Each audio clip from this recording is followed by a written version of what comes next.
Hello everyone, welcome back to our channel English माध्यम के platform पे मैं हूं आपकी एडुकेटर प्रियंका ठाकुर और हम सॉल्व कर रहे हैं editorial based practice exercise. Start करते हैं आज का session with thought of the day, that is the ones who win are those who keep going even after everyone else quits। यानी कि वो लोग जो सफल होते हैं वो वही लोग हैं जो हर किसी के हार मान जाने के बावजूद भी, हर किसी के विफलता, एक आधी विफलता, दो विफलता हाथ लगने के बावजूद जो लोग हार मान जाते हैं, उनके विपरीत जो लोग कंटिन्यू करते रहते हैं वही लोग सफल होते हैं। ठीक है। और हार्टीएस्ट कॉन्ग्रेचुलेशन सभी लोगों को जिनका एग्ज़ाम क्वालिफाई हुआ है, फर्दर राउंड के लिए क्वालिफाई कर गए हैं जो। चलिए स्टार्ट करते हैं reading comprehension and practice exercise for SSC CGL 2024। Despite a week of wrangling, despite मतलब बावजूद, रैंगलिंग मतलब विवाद, तो एक हफ्ता विवाद होने के बावजूद an ambitious endeavor piloted by the United Nations Environment Programme to phase out plastic. Ambitious मतलब बहुत महत्वाकांक्षी, endeavor मतलब प्रयास, तो एक बहुत ही बड़ा महत्वाकांक्षी प्रयास जिसका पायलट मतलब कि नेतृत्व कौन करा था, यूनाइटेड नेशन का एनवायरनमेंट प्रोग्राम करा था। किस चीज़ का था ये? फेज आउट करना प्लास्टिक को धीरे धीरे कम करना, समाप्त करना। Turned out to be a failure, फिर भी वो क्या हो गया? टर्न्ड आउट मतलब साबित हुआ, क्या साबित हुआ? विफलता, फेलियर साबित हो गया, विफल हो गया। The Global Plastics Treaty is the result of a resolution by member countries। जो ग्लोबल प्लास्टिक ट्रीटी है वो जितने भी मेंबर कंट्रीज हैं, किसके? यूनाइटेड नेशन के, उनके द्वारा एक रेजोल्यूशन, एक प्रतिबद्धता, एक प्रस्ताव पारित किया गया था। उसका परिणाम है द ग्लोबल प्लास्टिक ट्रीटी। कब पास हुआ था ये? 2022 में। टू एंड प्लास्टिक पोल्यूशन, जिसका वजह ये थी कि वो प्लास्टिक पोल्यूशन को ख़त्म करना चाहते हैं, इंक्लूडिंग इन मरीन एनवायरनमेंट, और जिसमें समुद्र में या पानी में भी ये शामिल हो चुका है जो प्लास्टिक, उसको ख़त्म करने का प्रयास किया जाना था। ओवर द नेक्स्ट 2 ईयर, अगले 2 सालों में के दौरान में कंट्रीज मेट 5 टाइम्स, तो मतलब 2022 के बाद के 2 साल, ठीक है, उसमें 5 बार ये देश मिले, इंक्लूडिंग द लेटेस्ट, और जिसमें कि अभी की जो लेटेस्ट मीटिंग है billed as the final one, जिसको हमने फाइनल मीटिंग मान लिया है, फाइनल मीटिंग कहा गया है। To create a broad framework agreement, जिसका उद्देश्य क्या था इन मीटिंग्स का? कि एक बड़ा फ्रेमवर्क मतलब ढांचा तैयार करे अग्रीमेंट का। ठीक है, कि इसके अंदर क्या क्या चीज़ें होंगी, किन चीज़ों के ऊपर सभी देश अग्री करेंगे, क्योंकि आपको पता है कि कई सारे ऐसे कंट्रीज़ हैं, कई सारे क्या, लगभग लगभग सभी जिनके भी मरीन बॉर्डर्स लगते हैं वो कंट्रीज़ हैं जो फिशिंग वगैरह के ऊपर निर्भर करती हैं, है ना। कई सारे हैं जो फिश रूट का इस्तेमाल करते हैं, फिर ऐसे में अगर कोई जहाज़ ख़राब हो जाता है, कई दफ़ा एक्सीडेंट्स होते हैं, तो वो ऑयल स्पिल वगैरह सब समुद्र में जा रहा है। ठीक है, प्लास्टिक डिस्पोज करने का तरीका हमें पता नहीं है, अभी तक कुछ ऐसा सोल्यूशन हमें मिला नहीं, तो बोल रहे हैं इसके अंदर कुछ फ्रेमवर्क, कुछ ढांचा तैयार करना था। The UN resolution of 2022 was deemed historic, deemed मतलब माना गया, तो जो यूएन का रेजोल्यूशन था 2022 का, इसको हिस्टोरिक, ऐतिहासिक माना गया, as it gave the impression that the world was unanimous। क्योंकि इसने इम्प्रेशन दिया मतलब कि इसने ऐसी पहचान बनाई, इसे धारणा पैदा करी कि दुनिया यूनानिमस है। यूनानिमस है मतलब कि सब यूनाइटेड है, एकजुट है। That plastic pollution could only be addressed through globally coordinated action। किस बात पे यूनानिमस है? इस बात पे कि प्लास्टिक पोल्यूशन जो है इसको हम तभी निपट सकते हैं, इसको तभी प्लास्टिक पोल्यूशन की समस्या से निजात पा सकते हैं जब दुनिया भर के जो एक्शन है वो कोऑर्डिनेटेड होंगे, यानी कि एक दूसरे के साथ मिल के काम करेंगे। However, हालांकि it is the solution to the problem that has proven to be divisive, लेकिन इस समस्या का जो समाधान था उसके ऊपर सब विभाजित हो गए।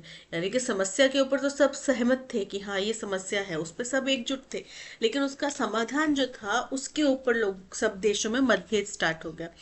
ऑफ नियरली 170 कंट्रीज, लगभग 170 देशों में से गैदर्ड, जो मीटिंग में इकट्ठे हुए थे, at the 5th round of meetings in Busan, जो 5वें दौर की मीटिंग चल रही थी बुसान में, उसमें जो 170 देश लगभग इकट्ठे हुए थे उनमें से रफली हाफ लगभग आधों ने led by the European union and supported by Pacific island nation, जिसका नेतृत्व अब ये आधे 170 के आधे उनका नेतृत्व कौन कर रहा था, यूरोपियन यूनियन के देश कर रहे थे। और इसके अंदर पैसिफिक आइलैंड नेशंस का भी इनको समर्थन प्राप्त था।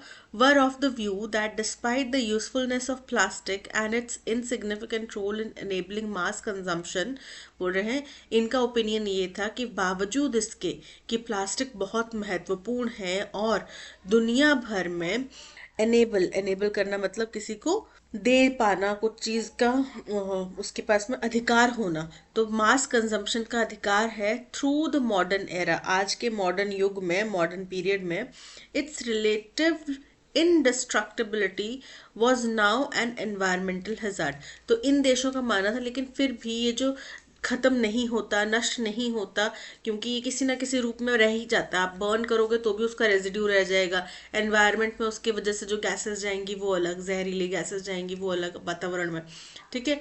अगर आप उसको पानी में डिस्पोज करने की कोशिश करोगे तो वो पानी, नदी नाले हमारे ब्लॉक हो जाते हैं, क्लॉग हो जाते हैं ना, और पानी के अंदर भी प्लास्टिक जाएगा, मछलियाँ उसको खाएंगी। अब जो नैनो प्लास्टिक्स और माइक्रो प्लास्टिक्स हमारे शरीर के अंदर, हमारे खून के अंदर मिलने लग गए हैं, वो उन्हीं सब चीज़ों का नतीजा है कि हमारे फल, वेजिटेबल, हर चीज़ में वो प्लास्टिक का कुछ ना कुछ अंश जा रहा है। तो ये एक एनवायरमेंटल हजार्ड है, ये देश मानते हैं इस बात को। It had began to seep into the bodies of animals both of the land and sea. अब ये जो प्लास्टिक है ये सीप इन करना मतलब कि उसके अंदर शामिल होना, उसके अंदर प्रवेश करना। तो किसके अंदर प्रवेश कर रहा है, चाहे जल के जानवर हों, चाहे थल के जानवर हों, धरती के जानवर हों, उनके अंदर ये, उनके शरीर के अंदर ये जा रहा है। And had progressed to be much more than an eyesore in the form of litter।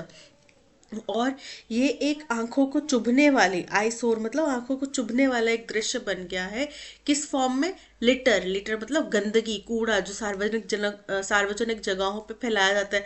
अपने शहर में आप सुबह सुबह देखेंगे, कहीं भी जाएंगे तो कितना, कहीं अगर डंप यार्ड वाली साइड चले गए, शहर से बाहर निकलने की कोशिश कर, तो वो पूरा डंप बना हुआ है, ठीक है।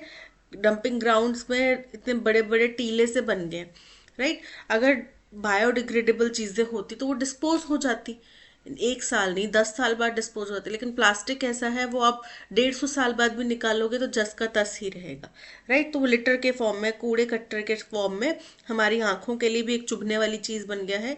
Flowing out of overwhelmed municipal recycling system, जो म्यूनिसिपल को सोसाइटी द्वारा चलाए गए रिसाइकलिंग सिस्टम है, उनके ऊपर ये खचाखच भरा रहता है, वहां से भी बाहर निकलता, इतना ज़्यादा ओवर हो चुका है सब कुछ कि उनके पास भी जगह भी नहीं है इसको रखने के लिए, उससे भी बाहर निकल रहा है। The claim that better recycling and reuse will redeem the situation. अब ये जो तर्क है कि अगर हम इसको बेहतर तरीके से रिसाइकल कर सकें या रीयूज कर सकें तो हमारी जो स्थिति है वो रिडीम हो जाएगी, यानी कि उसमें सुधार होगा। द नेशंस बिलीव, तो देशों का ये मानना है, इज अ पाइप ड्रीम मतलब ये ऐसा सपना है जो बहुत ही अनरियलिस्टिक है, जो वास्तविक नहीं हो सकता। And therefore imposing gradual cuts on the source of plastic, virgin polymer was the only effective route to ending plastic pollution। तो इसलिए इन देशों ने माना कि धीरे धीरे करके बढ़ने के क्रम में, धीरे धीरे बढ़ने के क्रम में, ग्रेजुअल मतलब धीरे धीरे करने के क्रम में क्या करना है, जो इसका और सोर्स है जिससे प्लास्टिक बनता है, और उसको क्या बोलते हैं, वर्जिन पॉलीमर, उसके ऊपर ही आप बैन कर दो, उसको ही बंद कर दो, कट आउट कर दो, ताकि प्लास्टिक पोल्यूशन खत्म हो सके। However, many of the large developing countries, लेकिन फिर कई सारी जो बड़ी डेवलपिंग कंट्रीज हैं, and those with economies premised on the extraction of oil and petrochemical refining, balked at such a proposal। लेकिन कई सारे ऐसे देश जो कि डेवलपिंग कंट्रीज हैं या फिर जिनकी इकोनॉमीज जो है वो प्रेमाइस है, मतलब आधारित है किसके ऊपर, ऑयल एक्सट्रैक्शन के ऊपर, पेट्रोकेमिकल रिफाइनिंग के ऊपर आधारित है, उनने क्या किया, बॉल्क किया के 2 मीनिंग होते हैं, या तो वो इससे घबरा गए या इससे मना कर दिया, इस प्रस्ताव को मना कर दिया, अस्वीकार कर दिया। दे view calls to cut plastic production as trade barriers masquerading as environmentalism। बोल रहे हैं उनका कहना है, वो ये मानते हैं कि आप जो प्लास्टिक प्रोडक्शन को कट करने का आह्वान कर रहे हो वो हमारे लिए, आप हमारे जो ट्रेड के जरिए हैं आप उनके ऊपर बाधाएं क्रिएट कर रहे हो। क्योंकि आपको पता है दालें वाले सब जो भी आप लेकर आते हो सब प्लास्टिक के बैग्स में ही लेकर आते हो, है ना। तो वो आप अगर मान लो आपको दालें एक्सपोर्ट करनी है तो आप कागज़ के बैग में करोगे, पानी में भीग गया कागज़ का बैग तो। अगर कागज़ के बैग में नहीं करोगे तो कांच की बॉटल्स में करोगे, किस में करोगे? कांच की बॉटल में करोगे तो फिर वो आपको एक्सपेंसिव पड़ेगा, राइट। तो बोल रहे हैं कि उनको ट्रेड के लिए बाधाएं क्रिएट कर रहे हैं इन द फॉर्म ऑफ मैस्करेडिंग। मैस्करेडिंग मतलब उसको मुखौटा पहना रहे हैं, उसको छुपा रहे हैं, दबा रहे हैं, ठीक है। किस चीज़ के फॉर्म में दबा रहे हैं? उसको ढोंग कर रहे हैं एनवायरमेंटलिज्म का, कि आप वातावरण को बचाने के नाम पे आप हमारे देशों के ट्रेड को रोक रहे हैं। They view the framing of the plastic pollution problem as one that requires regulating production as something that goes beyond the intent of the 2022 resolution। उनका ये मानना है कि ये जो आप फ्रेमिंग कर रहे हो, बात कह रहे हो प्लास्टिक पोल्यूशन प्रॉब्लम्स के बारे में, ये एज वन दैट रिक्वायर्स, ये ऐसी है जिसके लिए क्या चाहिए? Regulating production. आपको प्रोडक्शन को रेगुलेट करना पड़ेगा, आप उसको बिल्कुल बंद नहीं करवा सकते पर नियंत्रित करवाना पड़ेगा एज समथिंग गॉज। और ये ऐसी चीज़ है, ये जो आप कह रहे हो कि भाई आप उसको रेगुलेट कर रहे हो, ये ऐसी चीज़ है जो 2022 का रेजोल्यूशन था उसकी मंशा से बाहर जाता है। उसकी मंशा ये नहीं थी कि आप इसके ऊपर रेगुलेशंस लगाओ, ठीक है, ये उनका कहना है। While talks have stalled, बोल रहे हैं जब बातचीत जो है वो अब रुक चुकी है, स्टॉल मतलब रुक चुकी है, ठहराव आ चुका है, it is likely that countries will reconvene next year. तो इसकी संभावना है कि अगले साल जो देश हैं वो दोबारा रिकन्वीन मतलब दोबारा मिलेंगे, possibly with a fresh perspective. शायद हो सकता है उनके पास नया एक ओपिनियन हो, व्यू पॉइंट हो, दृष्टिकोण हो, and get beyond the impasse more creatively. और ये जो गतिरोध आया है इसके आगे बढ़ सकेंगे और क्रिएटिव तरीके से और ज़्यादा सोच समझ कर।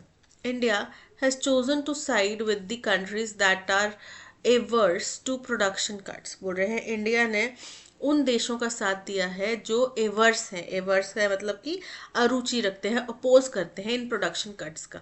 Yet, it must acknowledge that its capacity to recycle plastic is only about a third of the plastic that is annually introduced। बोल रहे फिर भी हमें इस बात को स्वीकार करना बहुत ज़रूरी है कि हमारी जो क्षमता है प्लास्टिक को रिसाइकल करने की वो केवल 1/3 है जितना हम सालाना प्लास्टिक प्रोड्यूस कर रहे हैं या गार्बेजेस में डाल रहे हैं, उसका केवल 1/3 हिस्सा ही हम रिसाइकल कर पाते हैं। The indispensability of plastic to the economy cannot be a permanent excuse to delay action on evaluating its health impacts on people in India। अब बोल रहे हो कि जो हमारी इंडिस्पेंसिबिलिटी यानी कि जो रिक्वायरमेंट है प्लास्टिक को, हमारी इकोनॉमी को जो प्लास्टिक की रिक्वायरमेंट है उसको हम एक परमानेंट एक्सक्यूज़, एक बहाना नहीं मान सकते कि भाई हमारे लोगों की जो सेहत है उसके ऊपर प्लास्टिक का क्या प्रभाव पड़ रहा है, उसके आंकलन करने के लिए हम प्लास्टिक हमारी इकोनॉमी के लिए ज़रूरी है, ये बहाना नहीं दे सकते। It's ecology and marine environment, इन सब चीज़ों के ऊपर जो इसका प्रभाव पड़ रहा है उसके लिए हम ये तर्क नहीं दे सकते कि हमारी इकोनॉमी कैसे चलेगी, है ना। अ planned exit is always better than finding one self on the wrong side of history. जाहिर सी बात है कि आप एक प्लानिंग करके एक वैलिड तरीके से इससे बाहर निकलें, प्लास्टिक प्रोडक्शन से, प्लास्टिक के यूज़ से आप खुद को बाहर निकालें, ये ज़्यादा बेहतर होगा कि इतिहास हमें इसलिए जाने कि हम उन देशों के साथ खड़े थे जिनने प्लास्टिक को बंद करने से रोक दिया, जिनने प्लास्टिक के बंद करने को मना कर दिया।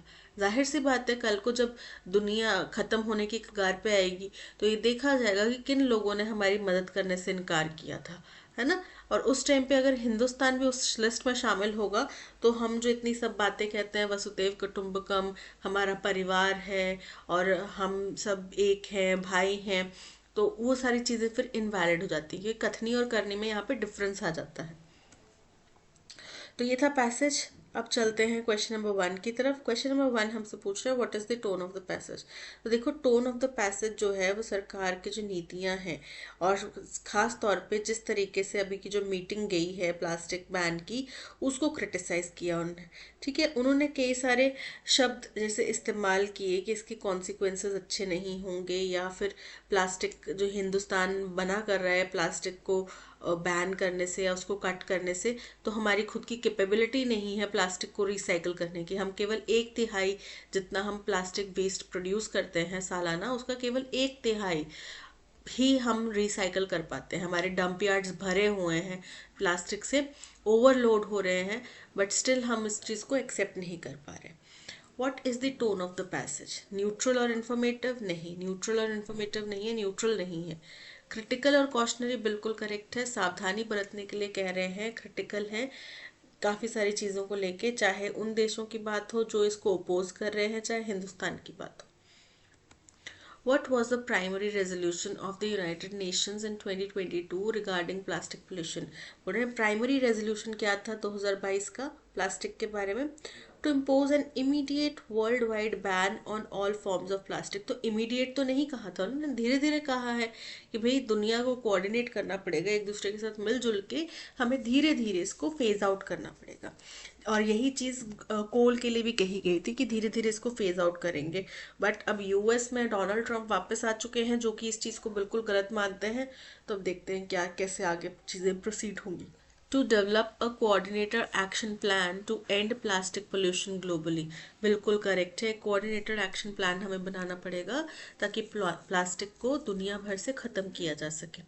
और एक इसमें बहुत सारे इनिशिएटिव्स काम में आ सकते हैं। एक मुझे याद नहीं आ रहा कहाँ का है, एक रेस्टोरेंट है जिसके बारे में मैंने पढ़ा है, जो अगर आपने 1 kg ऑफ प्लास्टिक उस रेस्टोरेंट में दिया तो वो आपको 1 फुल प्लेट खाना फ्री देते हैं।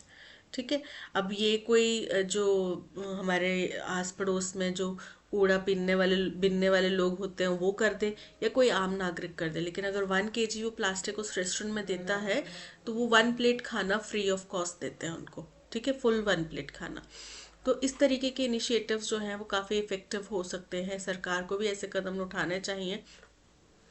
खाना नहीं तो कुछ और दे दें, कुछ और ऐसा इनिशिएटिव्स लाएं जिसमें इंसेंटिव लोगों को मिले। तो अब जर्मनी है, उसमें अगर आप अपनी प्लास्टिक बॉटल्स जो हैं उनको अगर आप वापस, जैसे कि बड़े बड़े शॉपिंग कॉम्प्लेक्सेस होते हैं वहाँ पे आप उन बॉटल्स को वापस अगर डाल देते हैं तो आपको उन बॉटल्स के बदले पैसे मिल जाते हैं।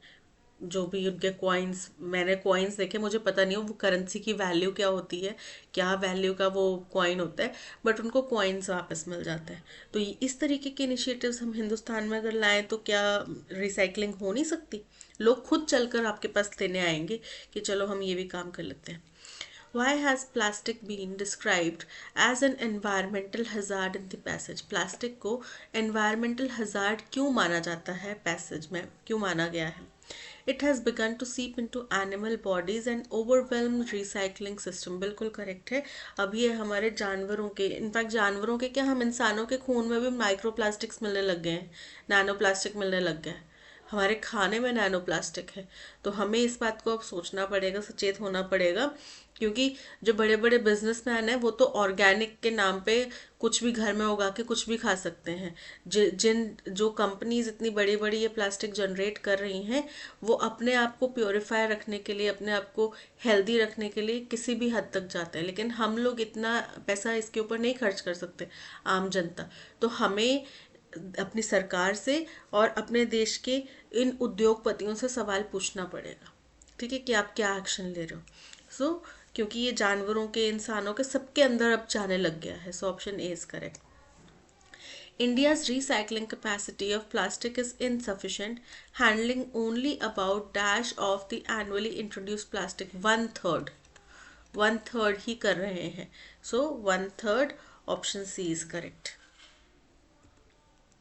Which of the following statements is true based on the passage, passage के अनुसार इनमें से कौन सी स्टेटमेंट जो है वो करेक्ट है। All nations agree that reducing virgin polymer is only solution to plastic, incorrect है। देशों ने इसका विरोध किया है, खास तौर पे डेवलपिंग कंट्रीज ने, क्योंकि उनका ये मानना है कि आप ये हमारी ग्रोथ को रोकने के लिए, हमारे ट्रेड को रोकने के लिए प्लानिंग कर रहे हो। ठीक है। India is averse to production cuts and views them as environmental restriction. ये बिल्कुल करेक्ट है। हिंदुस्तान उसी लिस्ट में शामिल है, उन देशों के साथ में शामिल है जो इसका विरोध कर रहे हैं। ठीक है, उसको वो environmental restriction के मतलब environmentalism के नाम पे अवरोध, हमारी तरक्की में अवरोध मान रहे हैं। So option B is correct. और ज्यादातर ऐसे देश developing countries and developed countries नहीं है। So option B is correct. Parajumble का क्वेश्चन है, population is expected to triple in, population का अनुमान है कि तीन गुना हो जाएगी। ट्रिपल मतलब 3 गुना हो जाएगी। किसमें? इन मतलब किसी समय की बात की जा रही है। इन द नेक्स्ट 50 ईयर, आने वाले 50 सालों में। तो ये हो सकता है इसके आगे in the next 50 years. In among, इन के साथ में अमंग नहीं आएगा, तो ओ के बाद में क्यों नहीं हो सकता? ठीक है, ओ के बाद में पी के चांसेस बन रहे हैं। In population, population is expected to triple, in population नहीं आएगा, इन वेयर एज नहीं आएगा, यानी कि ओ के बाद में पी आएगा। क्लैरिटी मिल गई, ओ के बाद में पी, एक लिंक बन गया। पी पहले ओ बाद में, ओ के बाद में पी, पी पहले ओ बाद में, ओ के बाद में पी, यानी कि ऑप्शन ए और ऑप्शन सी एलिमिनेट हो गए। Among the world's poorest countries, दुनिया के जो सबसे गरीब देश हैं उनके बीच में। Population shrinkage in that period, population में कमी, सिकुड़ना उस दौरान में। किस दौरान में? 50 साल के दौरान में, यानी कि आर भी जो है वो पी के बाद में ही आएगा, आर पी से पहले नहीं आ सकता। ठीक है, यहाँ पे आर पी से पहले आ रहा है, एलिमिनेट होएगा, आर पी के बाद में आ रहा है। Option D is correct. Whereas many rich countries will sell, वहीं दूसरी तरफ कई सारे रिच कंट्रीज जो अमीर देश हैं वो देखेंगे, वो क्या देखेंगे? पॉपुलेशन का सिकुड़ना देखेंगे उसी समय के दौरान में। यानी कि क्यों हमारा फर्स्ट पॉइंट होगा जो कह रहा है कि दुनिया के जो सबसे गरीब देश हैं उनमें अगले 50 सालों में पॉपुलेशन जो है 3 गुना हो जाएगी, और वहीं दूसरी तरफ जो अमीर देश हैं वहां पे पॉपुलेशन सिकुड़ जाएगी। तो Q O P S R, Q O P S R, option D is correct. In Shakespeare's The Merchant of Venice, Shylock's convinces him to jeopardize Antonio's life, बोल रहे हैं कि शेक्सपियर की जो एक कहानी है, शेक्सपियर आपको पता है बहुत फेमस राइटर है। ठीक है, पोएट्रीज भी लिखते हैं, कहानियां भी लिखते हैं, रोमियो जूलियट सबसे फेमस है, और सीजर, जूलियस सीजर भी बहुत एक फेमस कहानी है उनकी, जबकि जूलियस सीजर वास्तविक घटना है, लेकिन उन्होंने कहानी में इतने अच्छे तरीके से शब्दों में पिरोया है उसको, नाटक उसके ऊपर प्ले किया जाता है। द मर्चेंट ऑफ वेनिस करके कहानी है, उसमें शेलॉक का कैरेक्टर है एक, उसका कनेवेंस, कनेवेंस मतलब उसका किसी, अब कनेवेंस क्या होता है? जब आप गुप्त तरीके से कि या तो किसी गलत चीज को होने में मदद करते हो, उसका पार्ट होते हो, या फिर जानते समझते हुए कि ये गलत होने वाला है या कोई ऐसी प्लानिंग करे, आप उसको उजागर नहीं करते, यानी कि इनडायरेक्टली आप उसको सपोर्ट कर रहे हो। ठीक है, तो वो हो गया कनेवेंस। तो शेलॉक का जो कनेवेंस था उसका उद्देश्य क्या था? एंटोनियो की जिंदगी को जेपर्डाइज करना, उसको नुकसान पहुंचाना।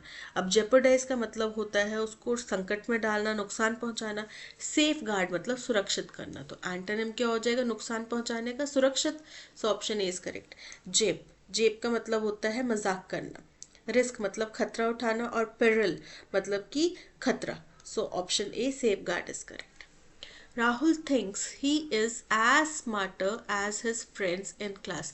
अब देखो यहाँ पे 2 चीजें हैं, पहला है एज स्मार्ट एज, यानी कि ये जो फॉर्म है एज समथिंग एज, तो ये क्या है?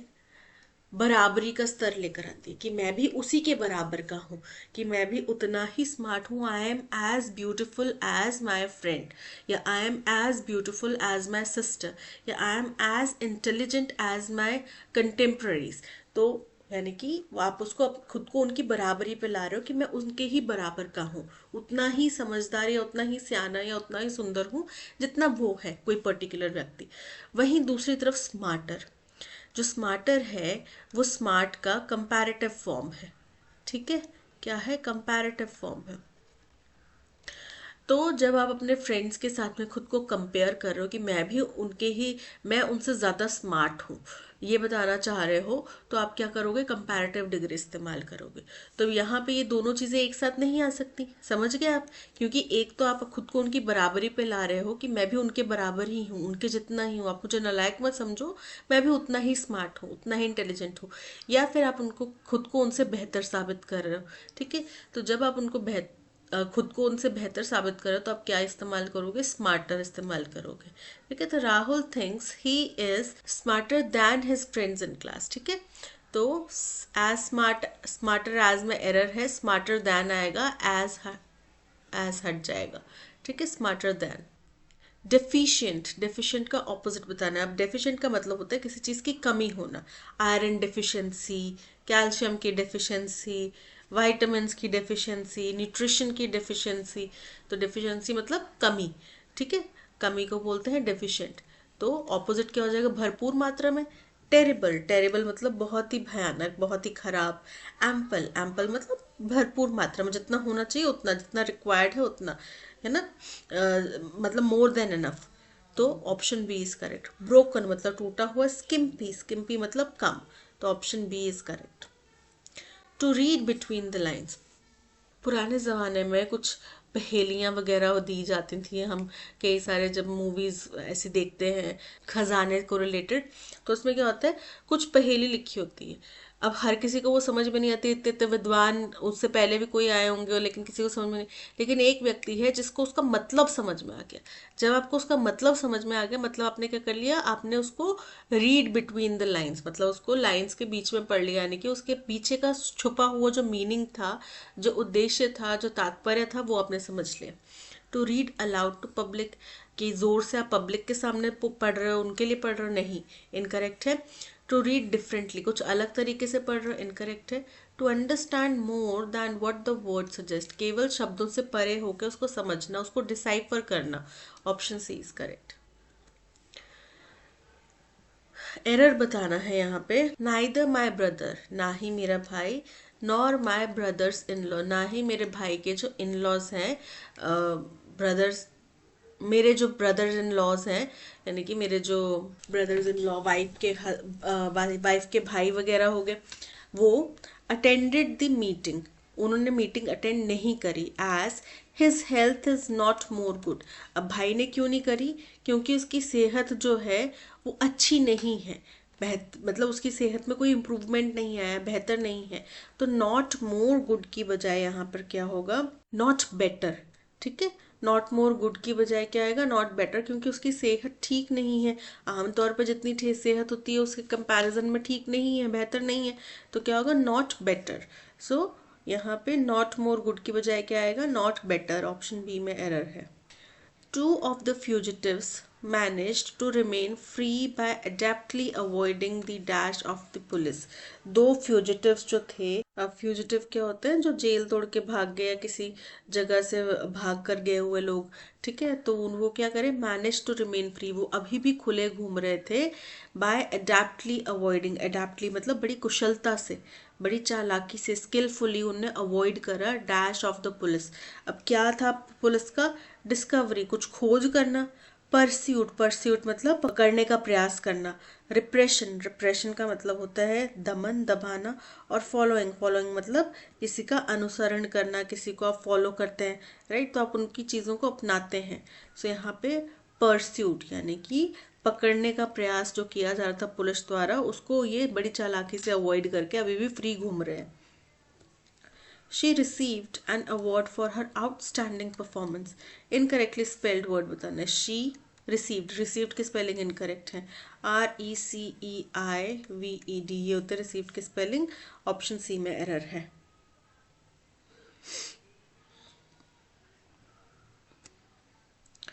The car was repaired by the mechanic, by के बाद में क्या है, सब्जेक्ट है, सब्जेक्ट पहले आ जाएगा, द मैकेनिक।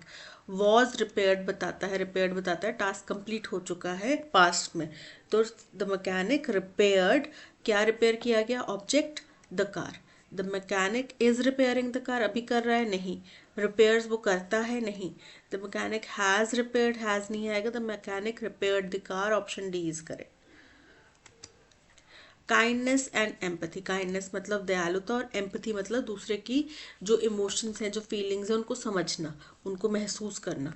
तो काइंडनेस और empathy in a world that can B, एक ऐसी दुनिया में जो कि क्या हो सकती है, ब्रिंग लाइट एंड पॉजिटिविटी, रोशनी लाएगी और पॉजिटिविटी लाएगी। हार्श एंड चैलेंजिंग, बहुत ही कठोर हो सकती है, बहुत ही चैलेंजिंग हो सकती है।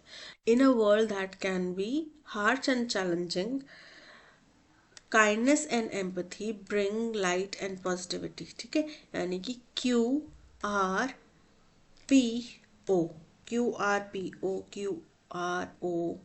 QRPO, option C is correct. A person who is trained to travel in a spacecraft, एक ऐसा व्यक्ति जिसको स्पेस क्राफ्ट में जाने की ट्रेनिंग मिली है, उसको क्या बोलते हैं, एस्ट्रोनॉट। क्या बोलते हैं, एस्ट्रोनॉट। एल्केमिस्ट, एल्केमिस्ट वो व्यक्ति होता है जो किसी बेस मेटल से गोल्ड बनाने की या फिर अमृत बनाने की कोशिश कर रहा हो, अमृत ढूंढने की कोशिश कर रहा हो। एंथ्रोपोलॉजिस्ट, एंथ्रोपोलॉजिस्ट होता है वो व्यक्ति जो इंसान से जुड़ी हुई चीज़ें, चाहे उसकी सोसाइटी, उसका कल्चर, उसकी डेवलपमेंट, इन चीज़ों के बारे में स्टडी करता है। और क्यूरेटर होता है वो व्यक्ति जो किसी म्यूजियम को, किसी संग्रहालय को मैनेज करता है। तो option A, astronaut is correct. Each candidate was making tall promise, अब ईच कैंडिडेट क्या हो गया, सब्जेक्ट हो गया। वॉज मेकिंग मतलब वर्ब, हेल्पिंग वर्ब और मेन वर्ब, ठीक है। और टॉल प्रोमिस, बड़े बड़े वादे कर रहा था, क्या हो गया, ऑब्जेक्ट। तो अब टॉल प्रोमिस प्लूरल है, तो क्या हो जाएगा, वॉज की बजाय टॉल प्रोमिस वर। अब क्योंकि आईएनजी फॉर्म में था तो क्या आ जाएगा, बी की आईएनजी फॉर्म आ जाएगी, were being made by each candidate. Tall promise will be made, बनाए दिए जाएंगे, नहीं। टॉल प्रोमिस आर बीइंग, अभी नहीं किए जा रहे, पहले किए गए थे, क्योंकि वॉज बताता है पास्ट कंटिन्यूस फॉर्म को, ठीक है। तो वॉज बीइंग का क्या हो जाएगा, वर बीइंग। तो टॉल प्रोमिस आर बीइंग नहीं आएगा, आर नहीं आएगा, वर being made by each candidate, option D is correct. Correctly spelled word बताना है, कंसाइंटियस। कंसाइंटियस का मतलब होता है कि आप जो भी अपना कार्य है वो बहुत ही ज़्यादा निष्ठा के साथ में, कर्तव्य के साथ में करते हैं, ठीक है। बहुत ही ज़्यादा बारीकी से जांच परख के करते हैं, है ना, करेक्ट एकदम बिल्कुल। तो हो गया कंसाइंटियस। स्पेलिंग होते हैं CONSCIENTIOUS, कंसाइंटियस। एन नहीं है यहाँ पे, कंसेंशियस नहीं होगा, conscientious, option D is correct. Jovial, jovial का मतलब होता है बड़ा ही खुश मिजाज कोई अगर व्यक्ति हो तो उसको बोलेंगे जोवियल है ये बहुत, ठीक है। तो सिनोनिम बताना है। फर्स्ट है प्रोफेन, प्रोफेन का मतलब होता है कोई चीज़ बहुत अपवित्र अगर है। सोलेमनिटी, सोलेमनिटी का मतलब होता है गंभीरता। मिजरेबल मतलब बड़ा ही दयनीय, बड़ा ही दुविधा, बड़ा ही अनकंफर्टेबल। चेयरफुल मतलब खुश, है ना। तो जोवियल भी खुश, चेयरफुल भी खुश, मतलब D is the synonym for jovial. Meander, meander का मतलब होता है भटकना, अपने रास्ते से आप भटक गए, है ना, इधर उधर विचलित हो गए। एंटोनिम क्या हो जाएगा इसका, फर्स्ट है डेप्यूटाइज, डेप्यूटाइज का मतलब होता है किसी का प्रतिनिधि बनना। कंफर्म मतलब किसी चीज को बिल्कुल पुख्ता कर देना। रैम्बल, रैम्बल मतलब होता है भटकना। और डायरेक्ट मतलब दिशा निर्देशित करना, किसी एक पर्टिकुलर दिशा में जाना, ठीक है। तो मेंडर अगर भटकना है पर जिस दिशा में आप जा रहे थे उसी में जाना है, वो क्या हो गया, direct. So option D is correct. Appearances में नॉट रिवील द मैन, आपकी शक्ल सूरत जो है वो आपको नहीं दर्शा सकती कि आप अंदर से कैसे हैं, आपकी वास्तविकता नहीं बता सकती। So you shouldn't make dash about a man's character based on how he dash, इसलिए आपको कभी भी किसी के मैन के कैरेक्टर के बारे में कोई धारणा नहीं बनानी चाहिए जब तक आप उसको उसकी शक्लो सूरत या उसकी अपेयरेंस के बेस पे, ऑन हाउ ही लुक्स हो सकता है, हाउ ही अपेयर्स हो सकता है। People smile and smile yet prove to be dash. कई लोग हैं बहुत ज़्यादा मुस्कुराते हैं, फिर भी जब आप उनसे बातचीत करते हैं तो ऐसा लगता है, फिर वो साबित होता है कि वो क्या है, उसका विपरीत होंगे। ऑन दी अदर हैंड, वहीं दूसरी तरफ, people with rough exteriors prove to be the dash and most considerate people on earth. लेकिन कई लोग जो बाहर से बड़े रफ दिखते हैं, बड़े खड़ूस दिखते हैं, वो कई बार ऐसा साबित हो जाता है कि वो बहुत ही ज़्यादा कंसिडरेट हैं। कंसिडरेट है मतलब कि चीज़ों को समझते हैं, जानते हैं, उनके बारे में परख रखते हैं। They are the people who are beautiful from dash. लेकिन ये वो लोग होते हैं जो अंदर से खूबसूरत होते हैं। ब्यूटिफुल फ्रॉम हार्ट हो सकता है, ब्यूटिफुल फ्रॉम विद इन हो सकता है, ठीक है। So you shouldn't make dash about a man's character. Deficient, deficient मतलब किसी चीज़ की कमी, तो आपको कमी नहीं बनानी चाहिए किसी कैरेक्टर के बारे में, नहीं। असेंड, असेंड मतलब क्लाइंब करना, चढ़ना ऊपर। अजम्पशंस, अजम्पशन मतलब कुछ धारणा बनाना, कुछ मान लेना, तो आपको कुछ भी आइडिया नहीं बनाना चाहिए किसी व्यक्ति के कैरेक्टर के ऊपर बेस्ड ऑन हिज अपीयरेंस और look. Based on how he glitters, glitters मतलब कैसे वो चमकता है। शोज, शोज मतलब दिखता है या दिखाता है। एडमिट्स स्वीकार करता है। लुक्स मतलब उसके बाहरी जो भी चीज़ें हैं, अपीयरेंस है, उसके बेसिस पे। तो बेस्ड ऑन हिज लुक्स आपको उसके ऊपर कैरेक्टर नहीं बनाना चाहिए।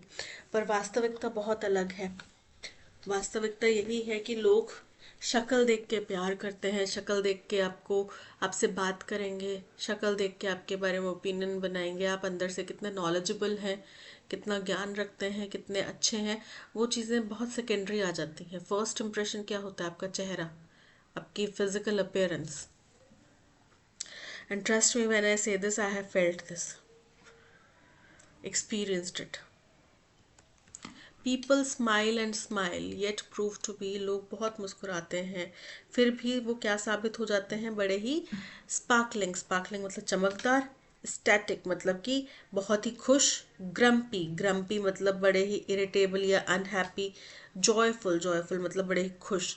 तो खुश होते हैं लेकिन क्या होते हैं? दुखी होते हैं। So option C is correct.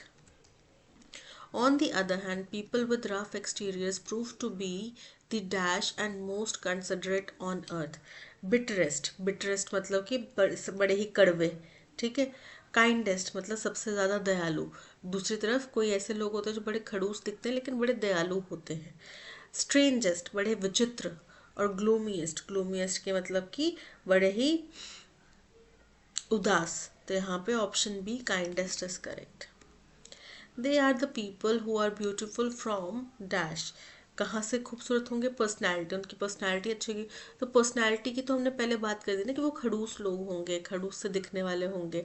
Style, उनका स्टाइल अच्छा होगा, खूबसूरत होगा, नहीं। ब्यूटिफुल फ्रॉम विद इन, अंदर से बहुत खूबसूरत होंगे। So option C is correct. और किसी के अंदर की खूबसूरती जानने के लिए आपको पहले उसको जानना समझना पड़ेगा, ठीक है। एक झलक में देख के जो आप ओपिनियन बना रहे हो ना, तो वो बाहर की झलक है, वो अंदर की नहीं है, ठीक है।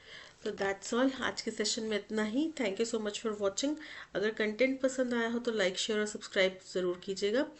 मिलते हैं नेक्स्ट सेशन में। Till then keep learning and keep practising. Bye bye.